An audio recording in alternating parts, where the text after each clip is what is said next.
میں مبلغ بنوں سنتوں کا، خوب چرچا کروں سنتوں کا، ہو کرم بہر خاک مدینہ۔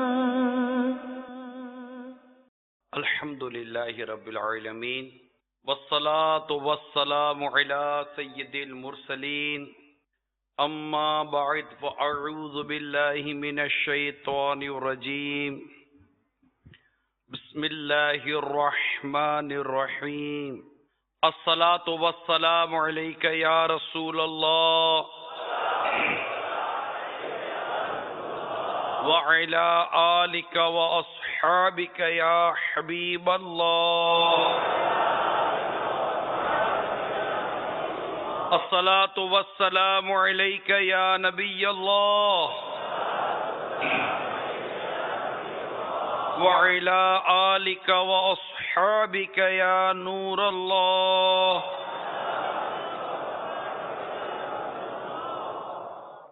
فرمان مصطفیٰ صلی اللہ تعالی علیہ وآلہ وسلم ہے، تم اپنی مجلسوں کو مجھ پر درود پڑھ کر آراستہ کرو، تمہارا درود پڑھنا قیامت کے روز تمہارے لیے نور ہوگا۔ صلو علی الحبیب صلی اللہ تعالی علی محمد۔ مسلمان کی نیت اس کے عمل سے بہتر ہے۔ اچھی اچھی نیتیں نہیں کی ہوں تو کر لیجئے کہ اچھی اچھی نیتیں جتنی زیادہ ہوں گی ثواب اسی قدر بڑھتا چلا جائے گا۔ اول تاخیر سنت و بھرے بیان میں شریک رہوں گا۔ درس و بیان کی تعظیم کی نیت سے دو زانوں بیٹھوں گا۔ موبائل فون کا استعمال نہیں کروں گا۔ آنے والوں کے لیے جگہ کشادہ کر دوں گا۔ دھکا وغیرہ لگا تو صبر کروں گا۔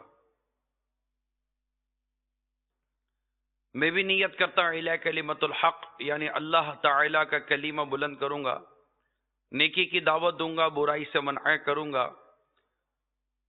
حدیث پاک ہے، بلغوا عنی ولو آیا، پہنچا دو میری طرف سے اگرچہ ایک ہی آیت ہو، اس کی پیروی کروں گا۔ الدین نصیحہ، دین خیر خواہی کا نام ہے، اس حدیث پاک پر عمل کی بھی نیت کرتا ہوں۔ میٹھے میٹھے اسلامی بھائیوں اور مدنی چینل کے ناظرین، الحمدللہ نیا سال ہمیں نصیب ہو چکا۔ رب کریم اس سال اور آئندہ جو ہماری زندگی ہے اس میں سلامتی اور عافیت عطا فرمائے۔ جب ماہ محرم الحرام آتا ہے تو اس میں کافی یادیں ہیں اس ماہ میں، لیکن اس ماہ مبارک میں بالخصوص عاشقان صحابہ اور اہل بیت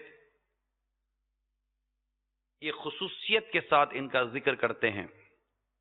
موقع ہوتا ہے ان کا ذکر مبارک مختلف اوقات کار میں ہوتا رہے تو برکت ہی کا سبب بنے گا، لیکن بعض اوقات مواقع ہوتے ہیں تو یہ خاص ایام ہوتے ہیں۔ بالخصوص یہ شروع کا جو عشرہ ہوتا ہے، پہلے جو 10 دنوں کی جو ترکیب ہوتی ہے، اس میں کثرت کے ساتھ ان کے ذکر مبارک کیے جاتے ہیں، اور اس کا ایک مقصد یہ بھی ہوتا ہے کہ ہمارے دلوں میں ان کا مقام، ان کی محبت، ان کی الفت، ان کی تعظیم مزید ہمارے دلوں میں بڑھے، کہ جس قدر ان کی محبت، ان کی تعظیم ہمارے دلوں میں زیادہ ہوگی، اسی قدر ان کی پیروی کا جذبہ بڑھے گا، ان کی اطاعت کا جذبہ بڑھے گا۔ تو مختلف مواقع پر ہمارے پیارے پیارے آقا مکی مدنی مصطفیٰ صلی اللہ تعالی علیہ وآلہ وسلم نے اپنے پیارے پیارے صحابہ کرام علیہم رضوان کے فضائل بیان فرمائے، ان کی اہمیت بیان فرمائی، اور ان کے بارے میں ہماری سوچ کیا ہونی چاہیے، ہمارا انداز کیا ہونا چاہیے، یہ بھی ارشاد فرمایا۔ ساتھ ہی ساتھ اہل بیت ان میں بھی صحابہ اور صحابیہ شامل ہیں، مگر خصوصیت کے ساتھ ان کے بھی فضائل بیان ہوئے۔ اسی طرح خود صحابہ کرام علیہم رضوان میں خصوصیت کے ساتھ کئی صحابہ کرام کے فضائل بیان ہوئے۔ ایک تو مطلقاً بات ہے صحابہ کرام کی، اب اس میں بھی اگر ہم جائیں تو ہمارے آقا صلی اللہ تعالی علیہ وآلہ وسلم نے صدیق اکبر کے الگ فضائل بیان کیے، عمر کے، عثمان غنی کے، مولا علی کے، عشرہ مبشرہ، بدری صحابہ رضوان اللہ تعالی علیہم اجمعین، ان کے الگ الگ فضائل بیان ہوئے ہیں۔ جو بیت رضوان میں تھے ان کے الگ فضائل بیان ہوئے ہیں، لیکن خاص طور پر ایک جو جماعت صحابہ ہے، سرکار صلی اللہ تعالی علیہ وآلہ وسلم کے جو صحابہ کرام ہیں، ان کے متعلق بالکل الگ سے بھی حدیثیں بیان کی گئی۔ مثال کے طور پر حضرت سیدنا ابو سعید خدری رضی اللہ تعالی عنہ نے فرمایا کہ نبی کریم رؤوف رحیم صلی اللہ تعالی علیہ وآلہ وسلم نے ارشاد فرمایا کہ میرے صحابہ کو برا نہ کہو، کیونکہ تم میں سے کوئی احد پہاڑ بھر سونا خیرات کرے تو ان کے ایک کے نہ مد کو پہنچے نہ آدھے کو۔ اس حدیث پاک کی شرح مفتی احمد یار خان نعیمی رحمت اللہ تعالی علیہ نے جو بیان کی، اس سے غور کیجئے کہ مقام صحابہ کیا ہے، اور خود نبی رحمت صلی اللہ تعالی علیہ وآلہ وسلم نے ارشاد فرمایا نا، 4 مد، یہ ایک پیمانہ جیسا ہمارا کلو، 2 کلو، 3 کلو، 4 کلو، لیٹر، 2 لیٹر، جو ہمارے عموماً پیمانے ہوتے ہیں، تو یہ ایک اس وقت کا ایک پیمانہ ہے، پیمائش ہے۔ کہتے 4 مد کا 1 صاع ہوتا ہے، اور 1 صاع 4.5 سیر کا ہوتا ہے۔ 1 سیر تو مد 1 سیر آدھ پاؤ ہوا، مد جو پیمانہ ہے وہ کتنا ہوا؟ 1 سیر آدھا پاؤ۔ یعنی میرے صحابی تقریباً 1.25 سیر جو خیرات کرے، اور ان کے علاوہ کوئی مسلمان، خواہ وہ غوث و قطب ہو یا عام مسلمان ہو، پہاڑ بھر سونا بھی اگر خیرات کرے تو اس کا سونا قرب الہی اور قبولیت میں صحابی کے 1.25 سیر جو کو نہیں پہنچ سکتا۔ اتنا فرق بیان کیا نبی پاک صلی اللہ تعالی علیہ وآلہ وسلم نے، اور یہ بات صرف خیرات کی نہیں ہے۔ مفتی احمد یار خان نعیمی رحمت اللہ تعالی علیہ اس حدیث پاک کی شرح مزید بیان کرتے ہوئے آگے فرماتے ہیں کہ یہی حال روزہ، نماز اور ساری عبادات کا ہے۔ یعنی کتنی خوبصورت بات لکھی مفتی صاحب نے، لکھتے ہیں جب مسجد نبوی شریف کی نماز دوسری جگہ کی نمازوں سے 50,000 گنا زیادہ، تو جنہوں نے حضور صلی اللہ تعالی علیہ وسلم کا قرب و دیدار پایا، ان کے مقام و مرتبے کا کیا کہنا، ان کی عبادت کا کیا کہنا، ان کے قرب الہی اور ذکر کا کیا کہنا، سبحان اللہ۔ تو میٹھے میٹھے اسلامی بھائیو، جو حدیث میں نے آپ کے سامنے بیان کی، میں مختصر چند حدیثیں بیان کرنے کی نے نیت کی ہے، تاکہ مزید مقام صحابہ اور اہل بیت، یعنی انشاءاللہ تعالی اہل بیت کا بھی ذکر مبارک کرنے کا ذہن ہے کہ ان کے بارے میں بھی الگ سے حدیث، بلکہ حدیثیں موجود ہیں، اور صحابہ کرام علیہم رضوان کے حوالے سے بھی الگ سے حدیثیں موجود ہیں۔ اور یہاں میں دوبارہ عرض کر دوں کہ یہ ان حدیثوں کے علاوہ ہے جو الگ الگ صحابہ کرام علیہم رضوان کے لیے بیان کی گئیں، اور یہ حدیث الگ ہے کہ یہ مجموعی طور پر صحابہ کرام علیہم رضوان کے لیے بیان کی گئی ہیں۔ صلو علی الحبیب صلی اللہ تعالی علی محمد، توبوا الی اللہ، صلو علی الحبیب صلی اللہ، فیضان صحابہ اور اہل بیت، فیضان صحابہ اور اہل بیت،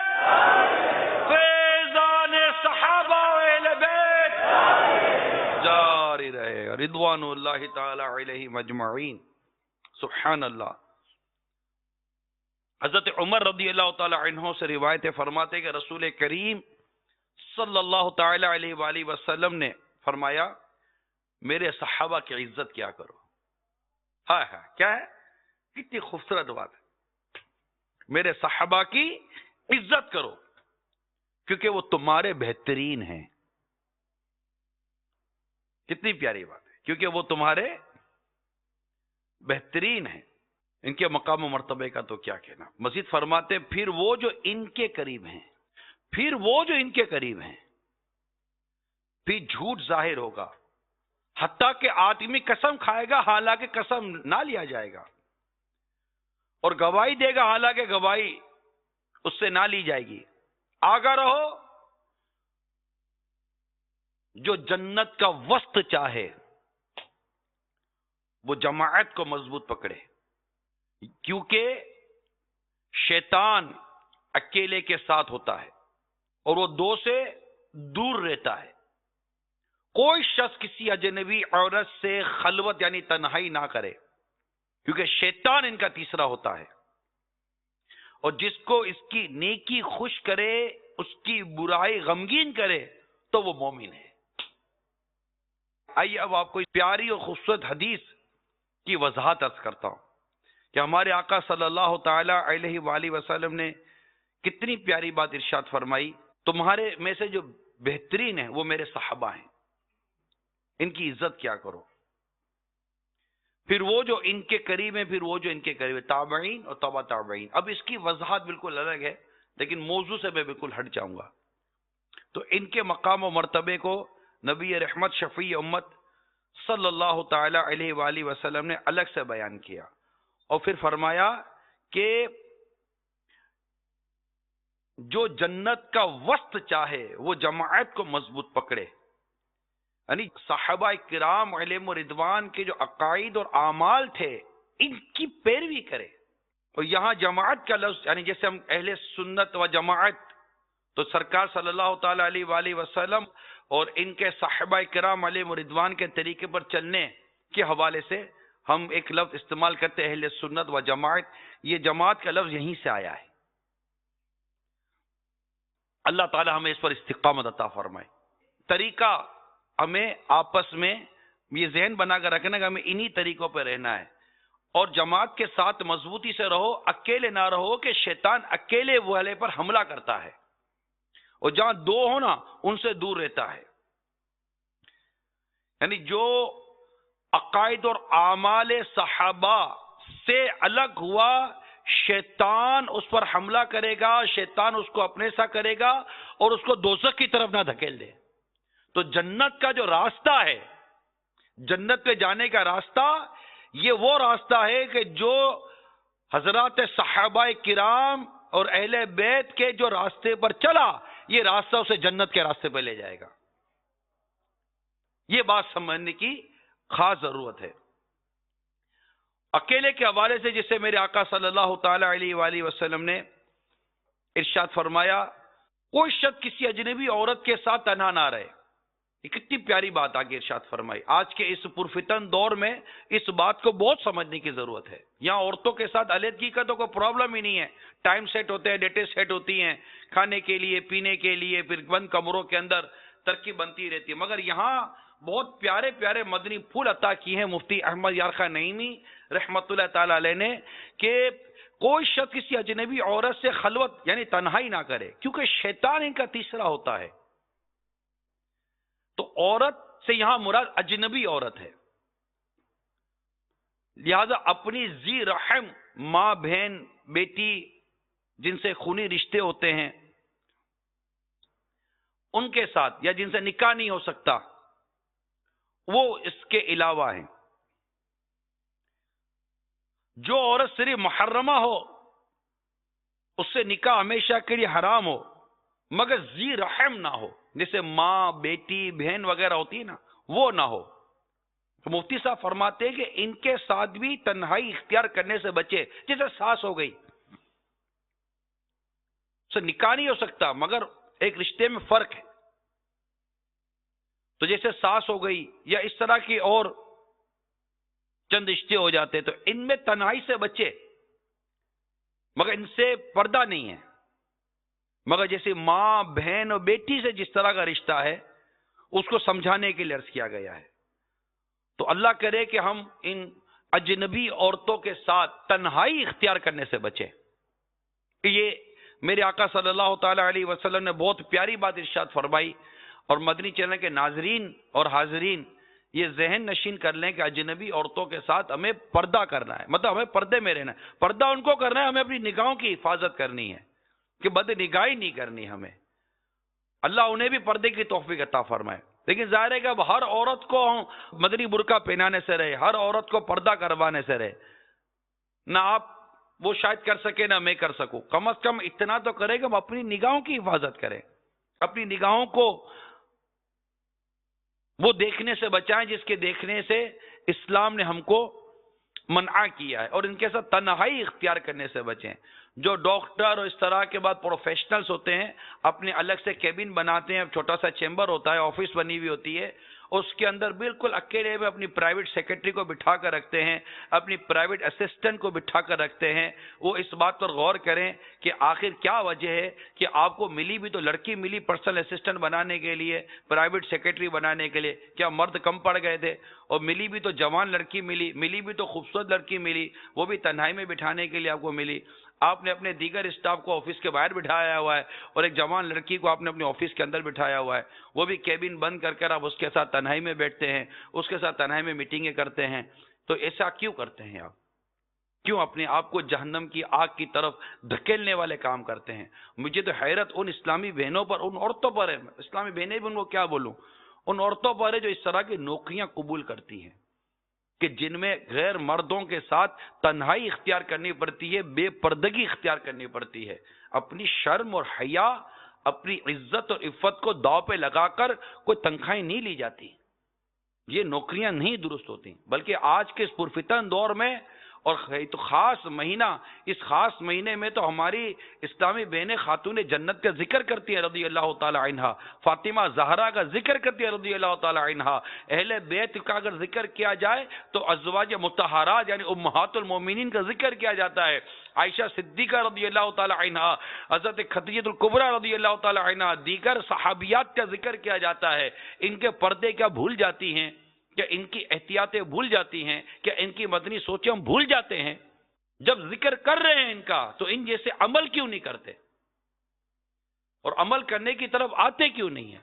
اسی طرح یہ جتنے بھی کام کاج کرنے والے یا عزیز رشتہ دار ہوتے ہیں، کزنس ہوتے ہیں، تنہائی اختیار نہ کریں۔ ایسا نہیں کہ لوگوں کے بیچ میں بیٹھے ہیں تو پھر مطلب کہ ٹکڑ ٹکڑ دیکھنے کی اجازت مل گئی، نہیں، اپنی نگاہوں کی بھی حفاظت کرنی ہے، بلا اجازت شرعی ان کو دیکھنے کی بھی اجازت نہیں ہے۔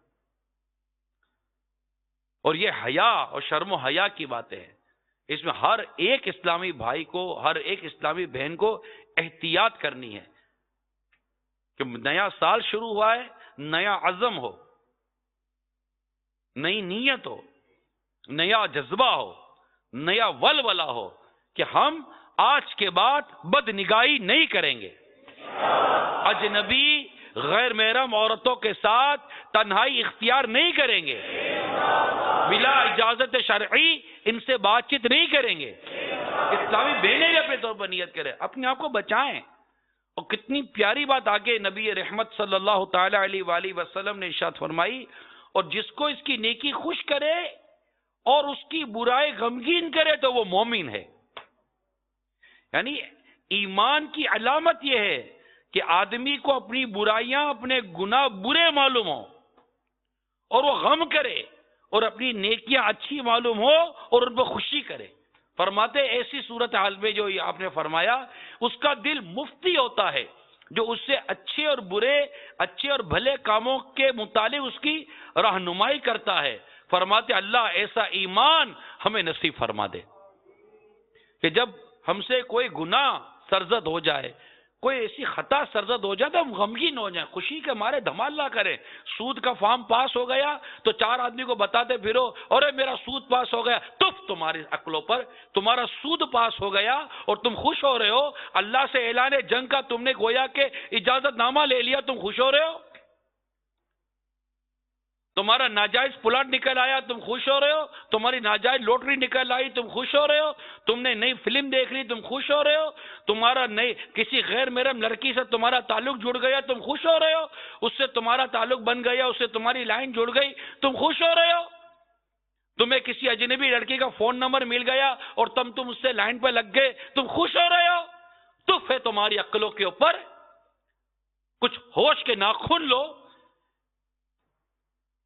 یعنی بہترین ایمان کی علامت غور کیجئے کہ جب تم سے کوئی گناہ ہو جائے تو تم غمگین ہو جاؤ، ہائے افسوس مجھ سے غلطی ہو گئی، ہائے گناہ ہو گئی. خدا نہ خواستہ نماز قضا ہو جائے تو کیا نماز قضا ہونا غمگین نہیں کرے گا؟ کسی سے بدنگاہی ہو گئی تو کیا ہو رہے یہ کیا ہو گیا، یا اللہ معاف کر دے، اللہ معاف کر دے، اللہ معاف کر دے. یہ افسوس نہیں کرو گے، ایک دوسرے کو کونیاں مار مار کے ٹکر ٹکر بے حیائی کی باتیں کرو گے. اور اگر کوئی نیکی ہو جائے تو تمہیں خوش کرے کہ اللہ تعالیٰ کی توفیق سے نیکی ہو گئی. اللہ کرے کہ ایسا ایمان ہمیں نصیب ہو جائے. اور جب غلطی ہو، گناہ ہو، کسی کی دل آزاری کر دی، یہ بھی گناہ ہے. ماں باپ کے ساتھ بدتمیزی کر دی، یعنی بلا اجازت شرعی ماں باپ کا، کسی عام مسلمان کا کسی کا دل دکھا دیا تو یہ بھی گناہ ہے. تو آپ کو کسی کا دل دکھانا غمگین نہیں کرے گا؟ افسوس یار میری زبان قابو میں نہ رہی، میں نے اس کو کیا بول دیا، امی کے ساتھ بدتمیزی کر دی، ابو کے ساتھ بدتمیزی کر دی، بھائی بہنوں کے ساتھ بدتمیزی کر دی، ان کا دل دکھ گیا ہوگا. تو احتیاط بھی تو کوئی شے یا نہیں ہے. اللہ کرے کہ ہم احتیاط کرنے والے بن جائیں، اور یہ جو کیفیت ہے اللہ کرے یہ بھی ہمیں نصیب ہو جائے. صلو علی الحبیب صلی اللہ تعالی علی محمد. توبوا الی اللہ. صلو علی الحبیب. سبحان اللہ. پیارے آقا صلی اللہ تعالی علیہ وآلہ وسلم نے فرمایا میرے صحابہ کے متعلق اللہ سے ڈرو، اللہ سے ڈرو. میرے صحابہ کے بارے میں اللہ سے ڈرو، اللہ سے ڈرو. میرے بعد انہیں نشانہ نہ بناؤ، کیونکہ جس نے ان سے محبت کی تو میری محبت کی وجہ سے ان سے محبت کی، اور جس نے ان سے بغض رکھا میرے بغض کی وجہ سے ان سے بغض رکھا. سبحان اللہ. کس قدر میرے آقا صلی اللہ تعالی علیہ وآلہ وسلم نے ان کے بارے میں فرمایا، اور جس نے انہیں ستایا اس سے مجھے ستایا، اور اس سے اللہ کو ایذا دی، اور جس سے اللہ کو ایذا دی تو قریب ہے کہ اللہ اسے پکڑے. تو میرے میٹھے میٹھے اور پیارے پیارے اسلامی بھائیوں، صحابہ کرام علیہم رضوان کی آپ مقام و مرتبے کو دیکھیں کہ میرے آقا صلی اللہ تعالی علیہ وسلم نے کتنے واضح لفظوں میں تاکید فرمائی کہ میرے صحابہ کے بارے میں اللہ سے ڈرو، اللہ سے ڈرو، اللہ سے ڈرو. جب بھی ذکر صحابہ کریں اچھا ہی کرنا ہے، بس. جب بھی ذکر صحابہ ہوگا اچھا ہی ہوگا. بھئی یہ ایک ذہن نشین رکھیے. صلو علی الحبیب صلی اللہ تعالی علی محمد. ایک اور روایت میں ہے کہ میرے آقا صلی اللہ تعالی علیہ وآلہ وسلم نے ارشاد فرمایا میرے صحابہ کی مثال میری امت میں کھانے میں نمک کسی ہے، کھانا بگے نمک کے درست نہیں ہوتا. حسن نے فرمایا کہ ہمارا نمک تو چلا گیا، ہم کیسے درست ہوں. اس کی شرح بڑی پیاری ہے. یہاں حسن سے مراد حضرت خواجہ حسن بصری رحمت اللہ تعالی علیہ ہوتے ہیں. یعنی فرماتے ہیں کہ اب ہم حضرات صحابہ رضوان اللہ تعالی علیہ مجمعین کے دیدار کیسے کریں، ان سے روایات کیسے لیں، ان سے حضور کے حالات کیسے معلوم کریں. وہ تو چلے گئے، اور جو ایک لذت، ایک سوز و گداس جو ایک صحبت سے پیدا ہوتا ہے وہ اب کیسے پیدا ہو کہ وہ حضرات نہ رہے. اچھا یہ اس وقت ان کی بات ہے کہ جس وقت کم و بیش 110 صحابہ موجود تھے، اس وقت آپ کی یہ کیفیت تھی، کیونکہ اب ان کا زمانہ ختم ہو رہا تھا اور آپ پر ایک افسوس کا غلبہ ہو رہا تھا کہ اب ہم کیا کریں گے.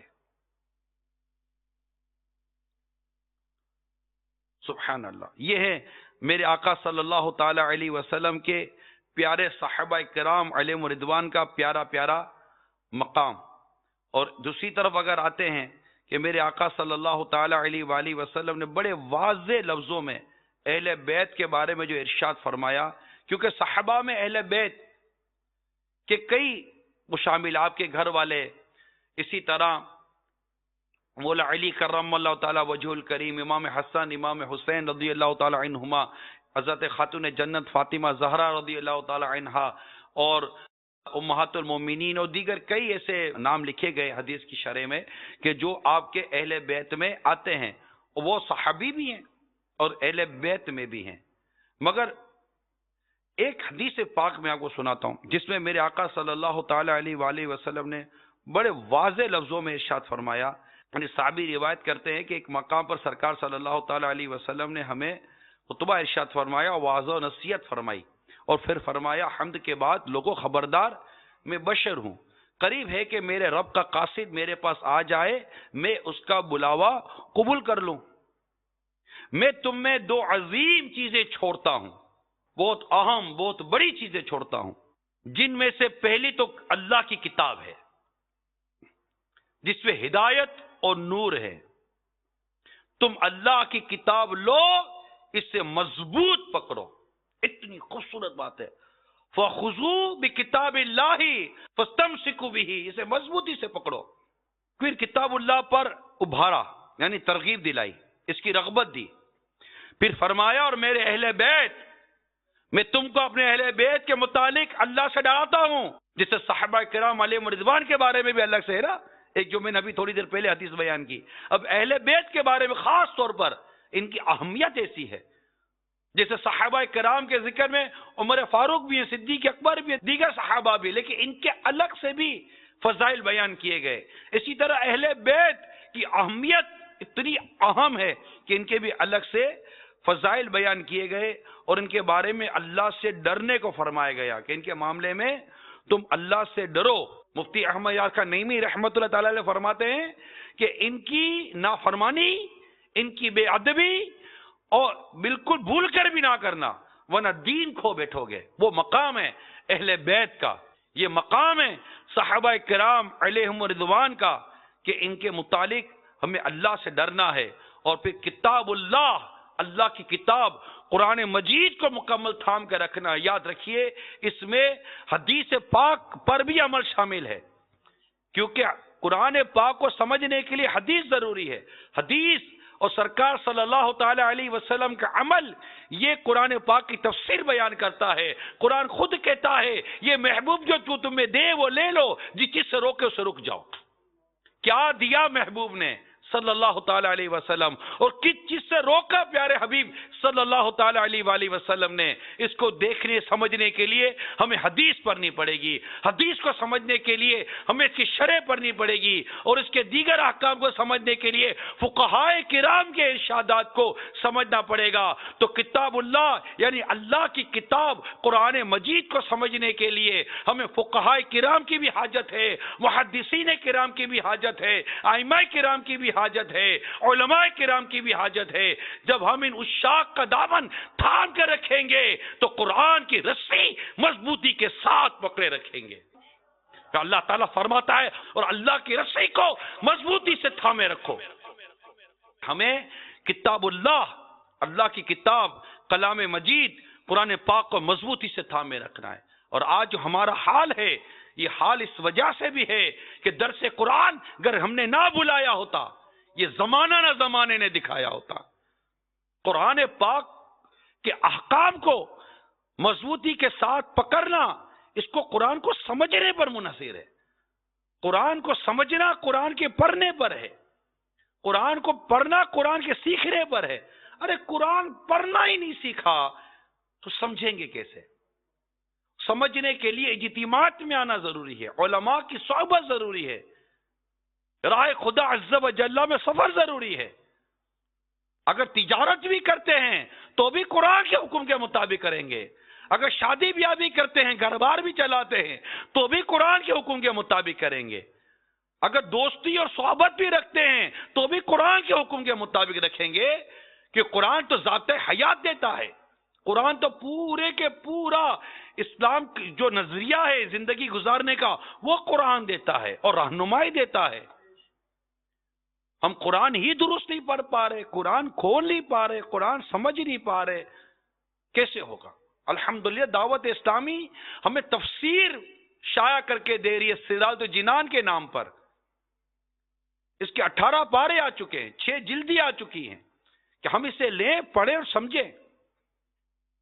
قرآن مجید اور حدیث میں ایمان کے تحفظ کے لیے جو عقائد بیان کیے گئے, ان عقائد کو, نظریات کو سمجھنے کے لیے امیر اہل سنت کی اتنی عظیم کتاب کفریہ کلمات کے بارے میں سوال جواب دی گئی کہ اسے پڑھو تاکہ تم اپنے ایمان کو بچا سکو, اپنے ایمان کا تحفظ کر سکو.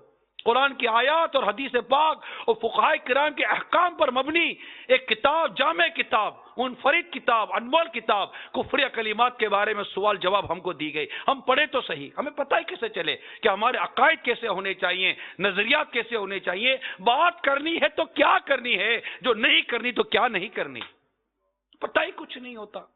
تو اللہ تبارک و تعالی ہم سب کو پیارے پیارے صحابہ کرام علیہم رضوان کی پیاری پیاری زندگیوں پر عمل کرنے کی توفیق عطا فرمائے, کہ یہ صحابہ کرام اور اہل بیت عظام رضوان اللہ تعالی علیہم اجمعین یہ وہ تھے جنہوں نے مصطفیٰ جان رحمت صلی اللہ تعالی علیہ وآلہ وسلم سے براہ راست ان کے سینوں پر انوار و تجلیات آئی ہیں.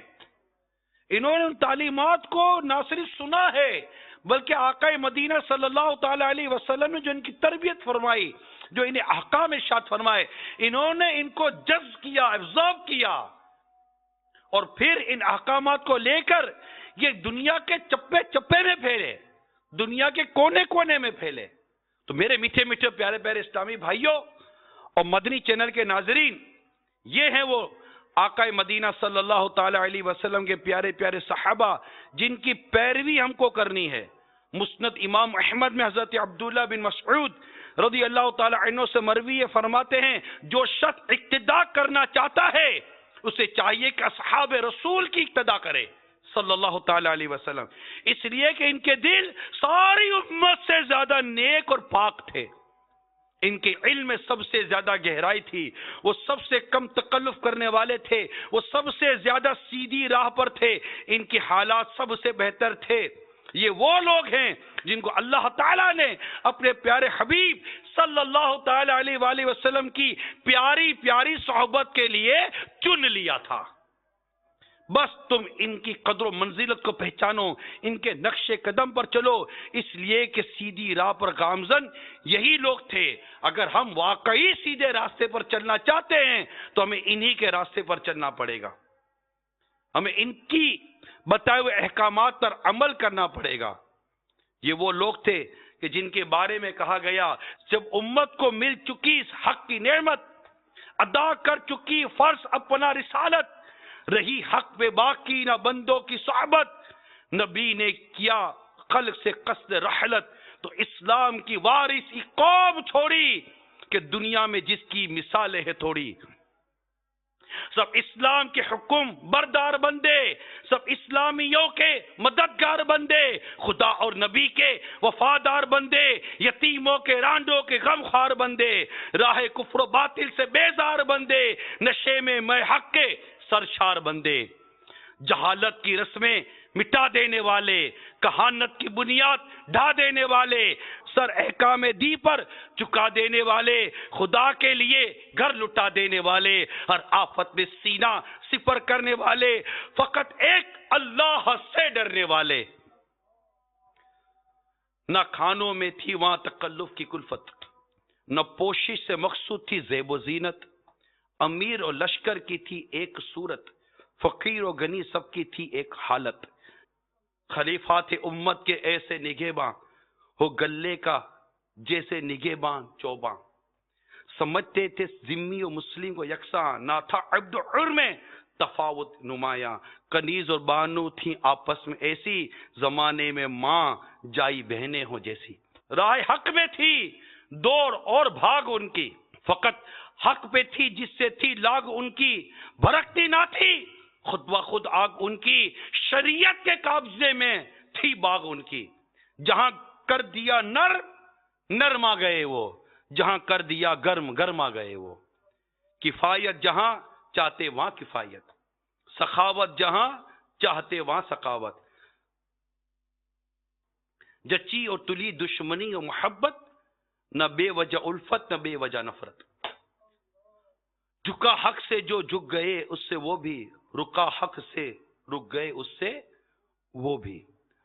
تو میرے میٹھے میٹھے پیارے پیارے اسلامی بھائیوں، صحابہ کرام علیہم رضوان کے کیا کہنے ہیں؟ رب کعبہ کے پرستار و مردان جلیل، پاسمان حرم وارث ایمان خلیل، وہ سر فرش عزت، وہ شر فرش زمین عزت ہوا کے ثبوت، وہ تہ چرخ بری عظمت آدم کی دلیل، راست گفتار و کشادہ دل و بیدار دماغ، مدت العمر جو آفت کے سایوں میں پلے، کبھی پابند سلاسل کبھی شولوں کے حریف، کبھی انگاروں پہ لوٹے کبھی کانٹوں پہ چلے، کبھی تپتے ہوئے پتھر کی سلیں سینوں پر، کبھی کاندھوں پہ اٹھائے ہوئے وہ بارے گراں، کبھی پشتوں پہ سلاخوں کے سلگتے ہوئے داغ، کبھی کاندھوں پہ اٹھائے ہوئے وہ بارے گراں، کبھی پشتوں پہ سلاخوں کے سلگتے ہوئے داغ، کبھی چہروں پہ تماچوں کے الپناک نشان، کبھی نیزوں کے سزاوار کبھی تیروں کے،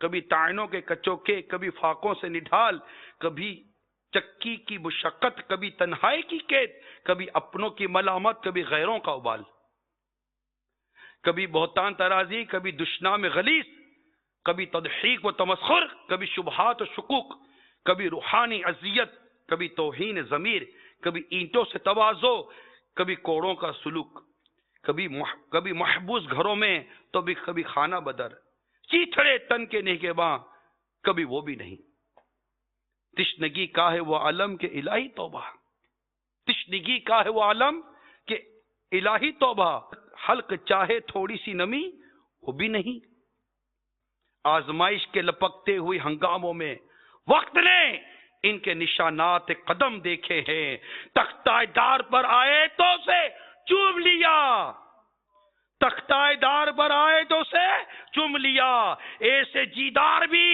تاریخ نے کم دیکھے ہیں، کیسی عظیمت کے تھے مالک یہ نفوس قدسی، جو پڑی وقت کے ہاتھوں وہ کڑی جھیل گئے، صرف اسلام کی خاطر، فقط اللہ کے لیے جان سے کھیلنا آتا تھا، انہیں کھیل گئے، ہم تک اسلام جو پہنچا تو صرف ان کے طفیل، یہ غلامان خدا نور رسالت کے امین،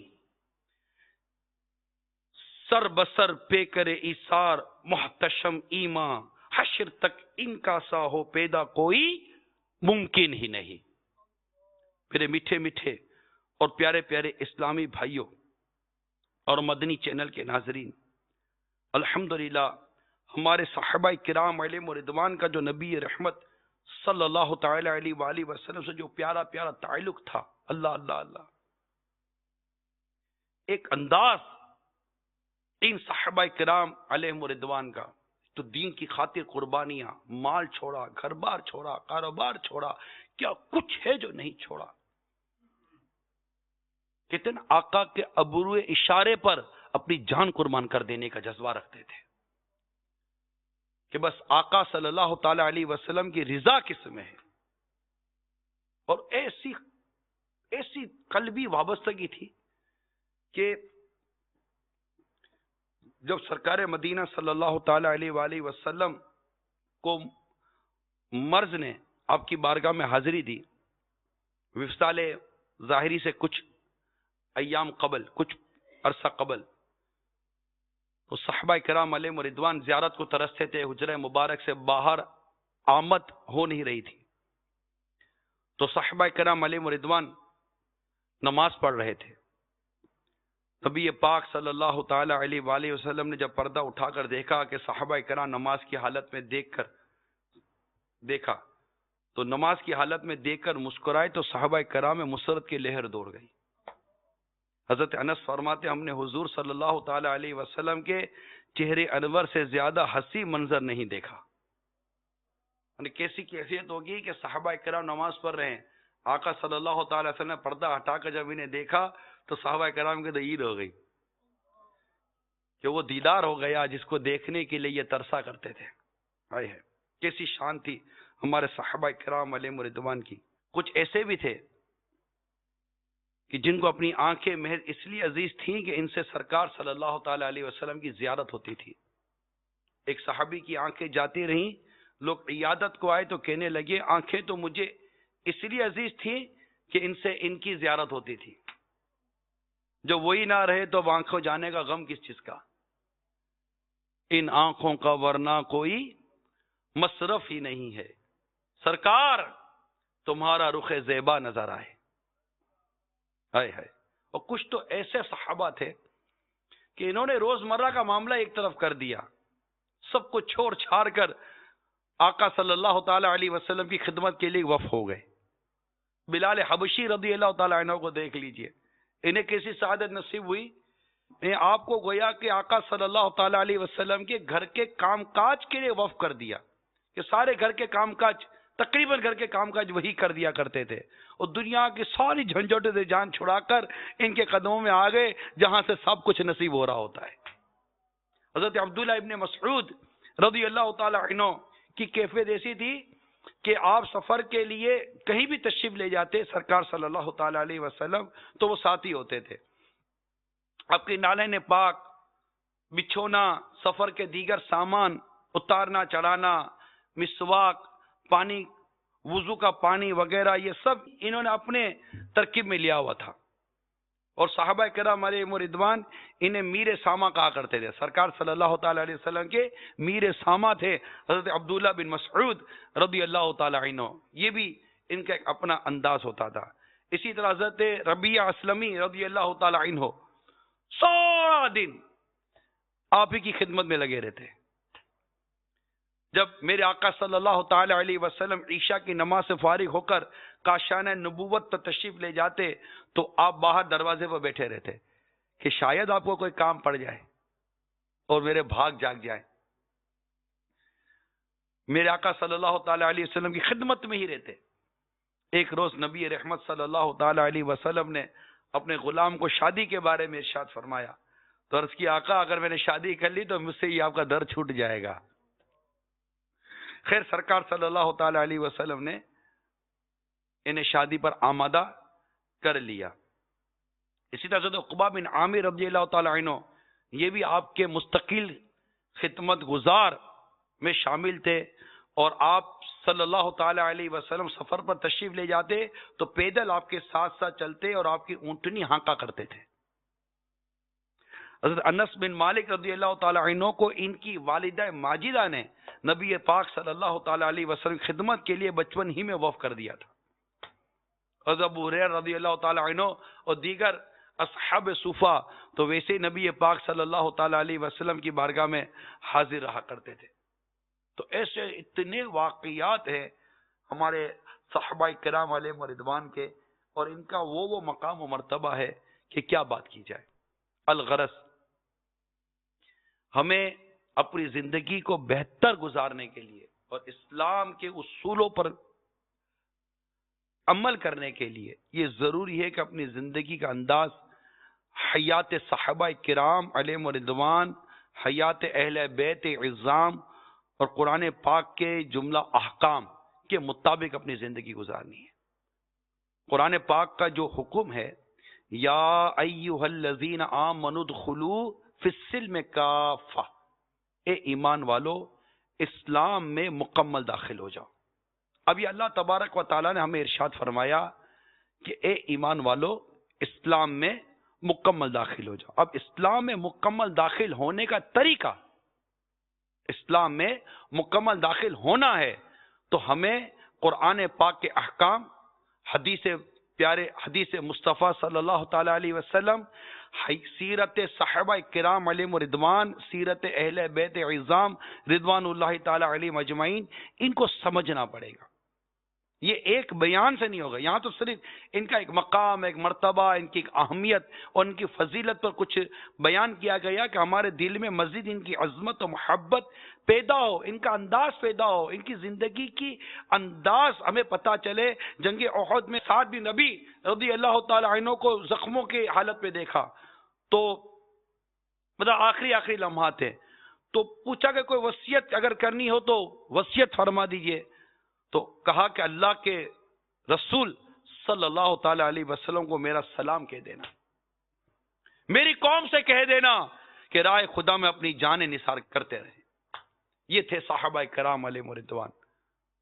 ایک صحابی کو کفار نے پکڑ لی.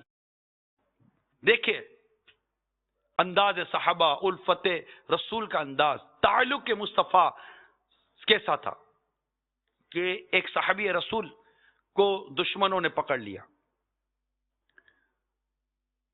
ان کو پھانسی دی جا رہی تھی. ان کو مطلب ان کے لیے قتل کا حکم تھا, مطلب ان کی گردن اڑا دی جائے. ایک نے کہا کہ کیا تم اس بات کو پسند کرتے ہو کہ ہم تمہیں چھوڑ دیں, ہم تمہیں چھوڑ دیں اور تمہاری جگہ میں تمہیں چھوڑ دیں, تم جا کر اپنے گھر والوں کے ساتھ خوشی خوشی رہو اور تمہاری جگہ تمہارے آقا صلی اللہ تعالی علیہ وسلم کو لے آیا جائے. کیا خوب جواب دیا. یہ تو بڑی دور کی بات ہے. میں حدیث پاک کا پورا مضمون عرض کر رہا ہوں کہ یہ تو بڑی دور کی بات ہے کہ میں چلا جاؤں اور میرے آقا یہاں آ جائیں. بڑی دور کی بات ہے. میں تو اس بات کو بھی پسند نہیں کرتا کہ میں یہاں ہوں اور وہاں میرے آقا کے قدموں میں کوئی کانٹا بھی چبھ جائے. یہ تعلق ہے, صرف بات نہیں. ہمارے وجود کے اندر, ہمارے سوچوں کے اندر, ہمارے کردار کے اندر ایسی چیز آنی چاہیے کہ بس اتنی محبت ہو سرکار صلی اللہ تعالی علیہ وسلم سے, اور اتنی محبت ہو صحابہ کرام علیہم رضوان سے, اتنی محبت ہو اہل بیت سے رضوان اللہ تعالی علیہم اجمعین کہ بس مدینہ مدینہ مدینہ مدینہ ہو جائے.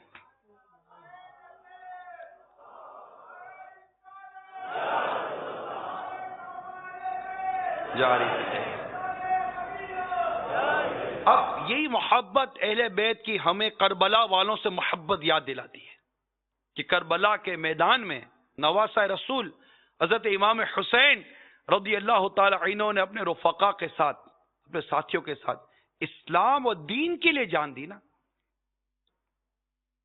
حق پر ڈٹے رہے نا, سچ پر قائم رہے. اور فاروق اعظم رضی اللہ تعالیٰ عنہ آپ کی خواہش یہ ہے کہ اسلام کائنات کے چپے چپے میں پہنچ جائے. ہماری بھی یہی خواہش ہونی چاہیے, یہ دین اور اسلام دنیا کے چپے چپے میں پہنچے. ہے کسی کی تمنا, دل میں ہے تو ہاتھ اٹھائے, دل میں ہے تو ہاتھ اٹھائے کہ میری بھی تمنا ہے, میری بھی تمنا ہے کہ اسلام اور دین دنیا کے چپے چپے میں پہنچے. ہے کس کی تمنا؟ کربلا والوں نے جان دی اللہ کی راہ میں. ایک کاش ایک کاش ایک کاش ایک کاش یہ جان اسلام و دین کے نام پر قربان ہو جائے, ایسا جذبہ نصیب ہو. میرے امیر اہل سنت نے کیا خوب لکھا ہے, میں نام پر تیرے واری جاؤں, میں عشق میں تیرے سر کٹا. دو ایسا جذبہ, دو ایسی ہمت, نبی رحمت شفیع امت. پر تیرے واری جاؤں, میں نام پر تیرے واری جاؤں, میں عشق میں تیرے سر کٹاؤں. تو ایسا جذبہ, دو ایسی ہمت, دو ایسا جذبہ, دو ایسی ہمت, نبی رحمت شفیع امت. کرو تیرے نام پہ جان فدا, نہ بس ایک جان دو جہاں فدا, دو جہاں سے بھی نہیں جی بھرا, کروں کیا کروڑ جہاں نہیں. کروں تیرے نام پہ جان فدا, نہ بس ایک جان دو جہاں فدا, دو جہاں سے بھی نہیں جی کروں کیا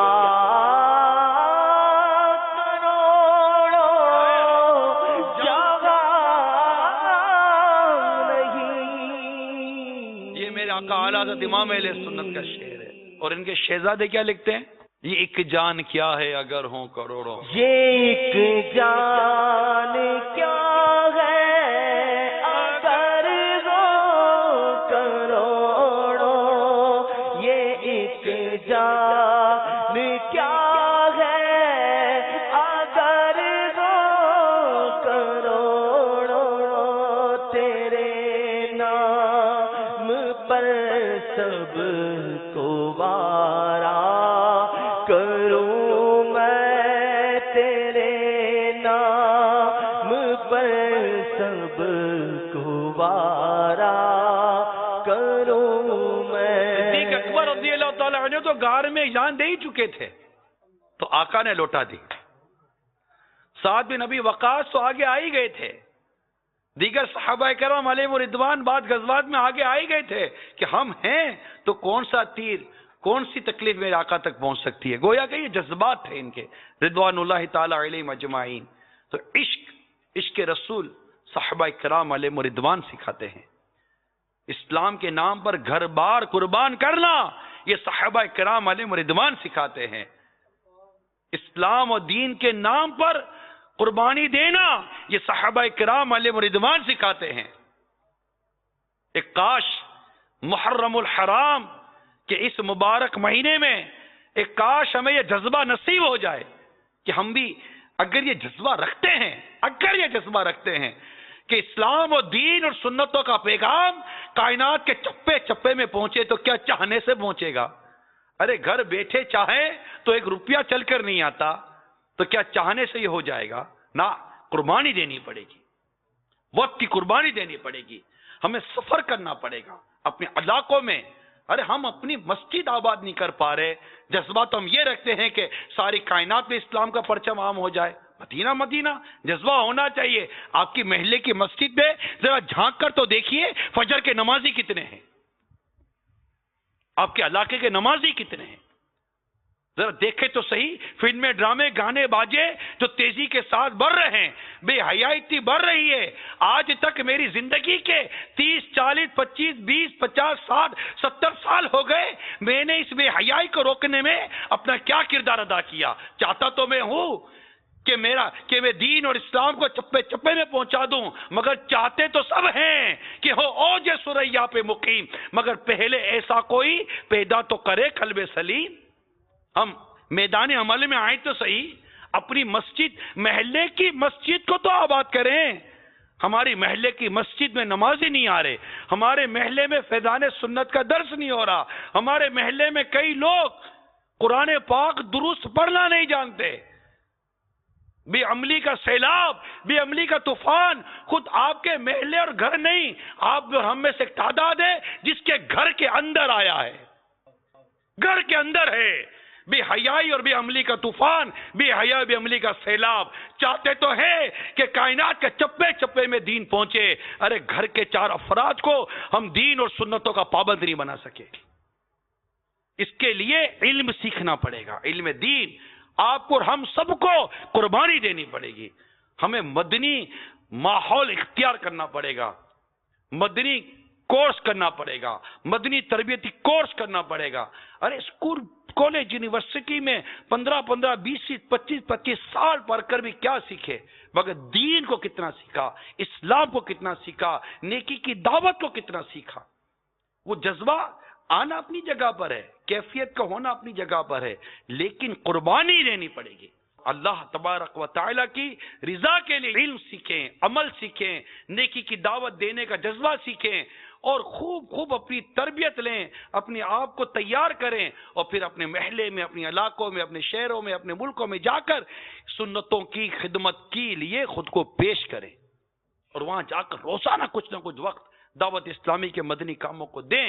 پھر دیکھیے انشاءاللہ عز و جل کس قدر مدینہ انداز میں ہمارا یہ نیکی کی دعوت کا پیغام عام ہوتا چلا جاتا ہے۔ بس ہم روزانہ کی کچھ نہ کچھ نیت کریں کہ میں جب تک دعوت اسلامی کا مدنی کام نہیں کر لوں گا، مدنی انعامات پر عمل کرتے ہوئے فکر مدینہ نہیں کر لوں گا، میں انشاءاللہ سوؤں گا نہیں. یہ نیت کر لیں، فکر مدینہ کر کے اور دعوت اسلامی کا مدنی کام کم از کم 2 گھنٹے کی نیت کر لیں کہ جب تک یہ نہیں کرتا میں انشاءاللہ سوؤں گا نہیں. حتی الامکان پوری کوشش کروں گا میں کہ میں یہ عمل کر سکوں. ہے کوئی نیت کرنے والا؟ کوئی نیت کرنے والا ہے کوئی نیت کرنے والا؟ پکا دل میں نیت ہو تو ہاتھ اٹھانا. جھوٹ کے خلاف جنگ، نہیں تو ہاتھ بھی نہیں اٹھائیں گے. کون کون جو نیت کرتا ہے کہ میں انشاءاللہ کم از کم 2 گھنٹے دعوت اسلامی کے مدنی کاموں کو دوں گا اور فکر مدینہ نہ ہو جائے اس سے پہلے میں سوؤں گا نہیں. میں بھی نیت کرتا ہوں، آپ بھی نیت کریں. اللہ تعالی ہم سب کو عمل کرنے کی توفیق عطا فرمائے. فیضان مدنی مذاکرہ صلو علی الحبیب.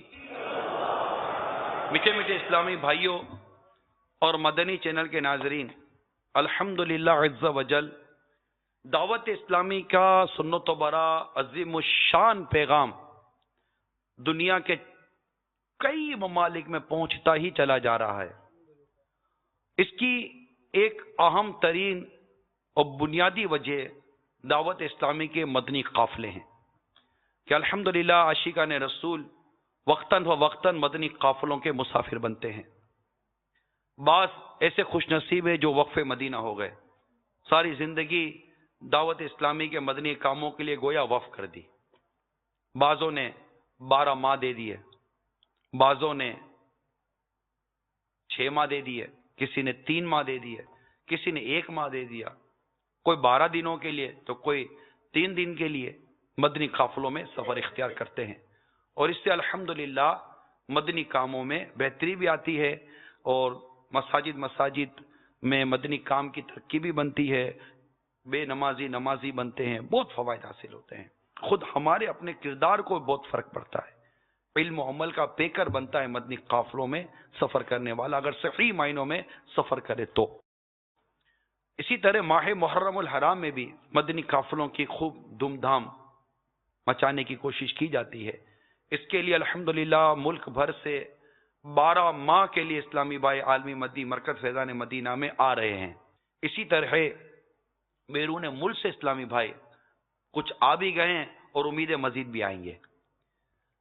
برائے کرم کربلا والوں کے ایصال ثواب کے لیے کہ انہوں نے اتنی بڑی قربانی دی، آپ بھی مدنی قافلوں میں وقت کی قربانی دیں اور مدنی قافلوں میں سفر کریں. اللہ تعالی عمل کرنے کی توفیق عطا فرمائے. آمین بجاہ نبی الامین. میں مبلغ بنوں سنتوں کا، خوب چرچا کروں سنتوں کا، ہو کرم بہر خاک مدینہ.